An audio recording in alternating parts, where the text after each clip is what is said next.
Hola, nuestro amigo Juan, un mecánico de motos. Nos narró que recuerda a un cliente que me trajo su moto después de un viaje largo.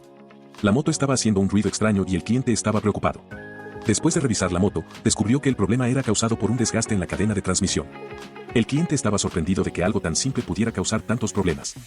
Imagínate poder identificar y solucionar problemas como este tú mismo. Nuestro curso en línea de mecánica de motos te enseñará todo lo que necesitas saber para mantener tu moto en perfectas condiciones. No dejes pasar esta oportunidad. Inscríbete ahora en nuestro curso en línea y comienza a disfrutar de la libertad de reparar y mantener tu propia moto. Comenta la palabra mecánica para recibir información del curso.